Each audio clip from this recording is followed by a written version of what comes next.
Hello ભાઈ બધાને જય માતાજી। આ છે આપણું ગુજરાતી બીસ્ટ જેમાં આપણે આજે લઈને આવ્યા છીએ મિની બ્લોગ। તો મિત્રો આજના બ્લોગનું સ્ટાર્ટ કરીએ છીએ આપણે ઘરેથી।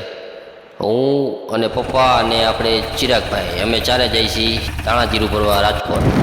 હવે રાજકોટ આવે એ પહેલાં આપણે ત્રણેયના એક ફેસ લુક આપી દઈ।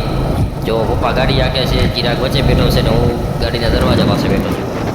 અને થોડુંક મને આજ મેળે પણ નહોતું પણ તોય હવે હાલ્યા ગયા ત્રણેય। અને હવે આપણે પહોંચવા આવ્યા છીએ રાજકોટ। તો ફાઇનલી મિત્રો અમે પહોંચી ગયા છીએ રાજકોટ। તો મિત્રો આ છે રાજકોટનો યાર્ડ। હજી એક બે બીજા પણ છે, અહીંયા પછી જઈશું આપણે। અને અત્યારે અહીંયા આપણે જયા પહેલાં અહીંયા આપણે ગાડીની નંબર પ્લેટની એન્ટ્રી કરાવવાની રહે છે, જ્યાં આપણે આપવા પડે છે 10 રૂપિયા ખાલી। હું જાઉં છું હવે એન્ટ્રી કરાવવા। GJ36T5635 એ છે આપણી ગાડીનો નંબર। તો ફાઇનલી મિત્રો અમે આવી ગયા છીએ માર્કેટ યાર્ડની અંદર। હવે અહીંયા તમે જોઈ શકો છો બધી વસ્તુ તમને માલ મસાલા બધા દેખાય છે। કોઈક જગ્યાએ દાણા છે, કોઈક જગ્યાએ જીરું છે, કોઈક જગ્યાએ બધી અલગ અલગ ખેતીવાડીની બધી જે આવક હોય બધી અહીંયા રાખેલ છે। મોટું એવી જબરજસ્ત આપણે યાર્ડ છે। જો આ બાજુ લસણની આવક છે। તો ફાઇનલી મિત્રો અમે પહોંચી ગયા છીએ દાણાની હરાજીમાં।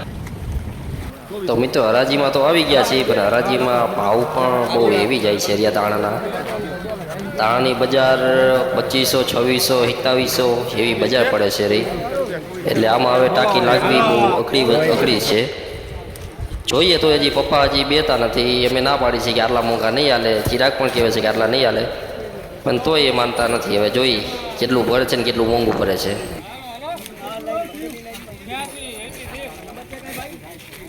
તો મિત્રો પપ્પાએ ધાણી લઈ લીધી છે। આ ધાણી આવી અમારે 2500 રૂપિયાની મણ છે। લીલી પણ થોડુંક કસ્તર જાજુ છે, એટલે પણ હાલ છે આપણે એમ કે જાજા કોતરા નથી, 5 કોતરા છે ખાલી।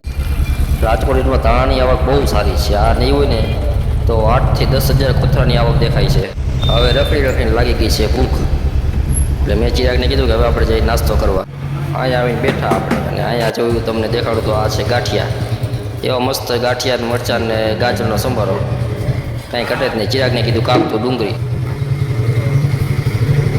તો ભાઈ મિનિટ 10માં 300 ગ્રામ ગાંઠિયા બે ભાઈ થઈને ખાઈ ગયા। ભૂખ જ એવી લાગી હતી, ગાંઠિયા ખાઈને ફૂલ ગાંઠિયા જેવા થઈ ગયા। હવે ગયા પપ્પા પાસે। પપ્પાએ કંઈ હજી કંઈ વગર લીધો નથી, કેમ કે કાંઈ ભાવમાં આવ્યું નહીં એટલે કાંઈ લીધું નહીં।